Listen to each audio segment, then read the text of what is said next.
Bonjour, on se retrouve aujourd'hui pour un nouvel apprentissage. Aujourd'hui, il s'agit d'apprendre à additionner et à soustraire des nombres décimaux.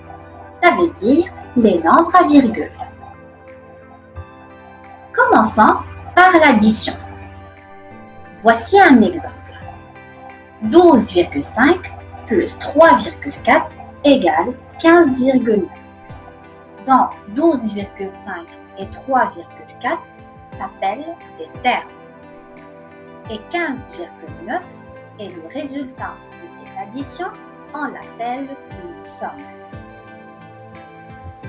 Pour la soustraction, on a comme exemple 12,5 moins 3,4 égale 9,1. Donc, 12,5 et 3,4, ce sont les termes.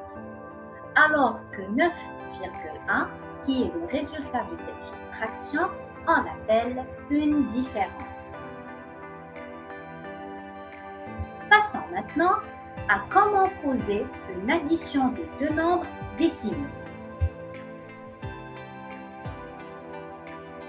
Pour poser une addition de deux nombres décimaux, on dispose les chiffres de chaque nombre en respectant les colonnes, partie entière, virgule et partie décimale.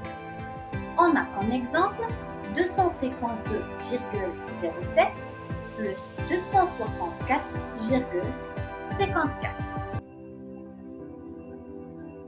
On commence par poser la partie entière, 252 et 264.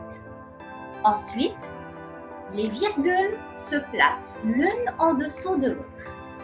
Et à la fin, la partie décimale. Une fois que ça c'est fait, il suffit tout simplement d'additionner. On additionne d'abord les chiffres après la virgule, centième puis dixième, puis les chiffres de la partie entière. Mais avant tout ça, on doit poser la virgule.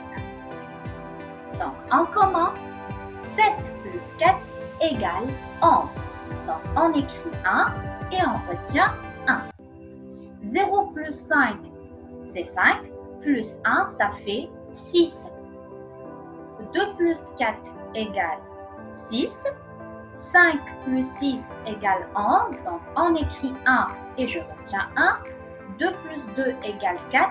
Plus 1 égale 5. Donc, le résultat est 516,61.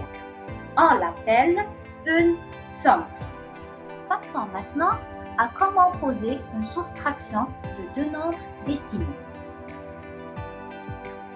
Pour poser une soustraction de deux nombres décimaux, on dispose les chiffres de chaque nombre en respectant les colonnes, partie entière, virgule et partie décimale.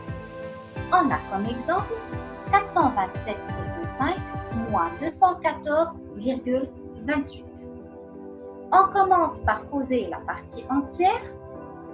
Ensuite, les virgules se placent l'une en dessous de l'autre.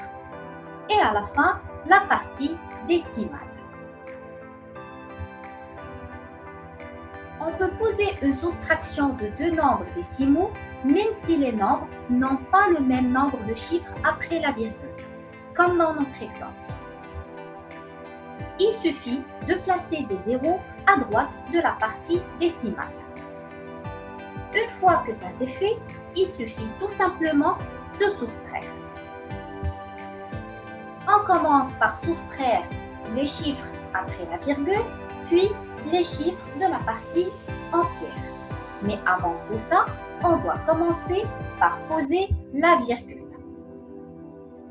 0 moins 8, on ne peut pas, donc on place une retenue. 10 moins 8 égale 2. 5 moins 3 égale 2. 7 moins 4 égale 3. 2 moins 1 égale 1. Et 4 moins 2 égale 2. Le résultat est 213,22. On l'appelle une différence. Notre cours est terminé. À très bientôt.